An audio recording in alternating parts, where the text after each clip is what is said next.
50 ঊর্ধ্ব সুজিনা বেগম তিস্তার ভাঙনে 15 বার ভিটেমাটি হারিয়ে ঠাঁই নিয়েছেন সরকারি বিদ্যালয়ের মাঠে। ছোট্ট টিনের ঘরে একমাত্র মেয়েকে নিয়ে সংসার চালান।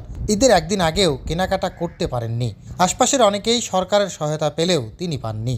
মনে করো সারাদিন কাম করিয়ে যে 300 করে টাকা দেয়, এই তাকে একটা করে খরচ করি খাই। সগায় দি চাল পেয়েছে নাই দেয় হবা। সেদিনকে একটা কিসের বা একটা নাম আসছে, আমি বাড়িতে নেই, কামলাদ্বীপের গেছনো আশেপাশে কে দেশে আমার নামটা কেউ দেয়ও নাই বা হয়ও নাই। কাপড় চাপড় তো নাই, কীভাবে যে আমরা ইটে কর্ম এই বুড়ো কাপড় দিয়ে আমরা কীট করা খাইবে, তাছাড়া আমার পথ নাই বাবা। এবারে জাগছিল, তাতে কিছু ক্ষেত লাগাছিলাম, সেই পানির ঢল বাড়িয়ে সে ক্ষেতটা নষ্ট হয়ে গেছে। এখন যে কেনাকাটা সামনের ঈদ কেনাকাটা করবো এমন সামর্থ্য আমাদের নাই। একের পর এক ভাঙনে অনেকেই বসবাস করছে অন্যের জমিতে, রাস্তায় বা বিদ্যালয়ের মাঠে। সংখ্যা বাড়ছে প্রতি বছর। শুষ্ক মৌসুমে নদীতে পানি না থাকলেও নিঃস্ব মানুষের দুর্দশা কমে না। তাই ঈদ এলেও নেই কেনাকাটা, হাসিমুখ কিংবা স্বস্তি। একই অবস্থা মাছ শিকার করে ফেরা খালি হাতে জেলেদেরও।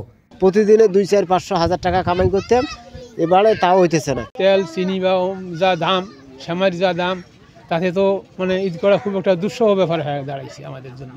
তিস্তাপাড়ের মানুষ আমরা খুব কষ্টের মধ্যেই আছি। পানি উন্নয়ন বোর্ড জানায়, প্রয়োজনের তুলনায় কম পানি ও বর্ষায় হঠাৎ পানি বৃদ্ধির প্রভাব পড়ছে তিস্তাপাড়ের জীবন বৈচিত্র্যে।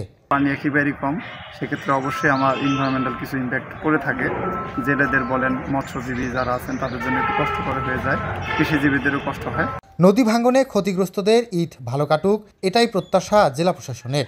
সহায়তা দেয়া হয়েছে বলে জানান সংশ্লিষ্ট কর্মকর্তা।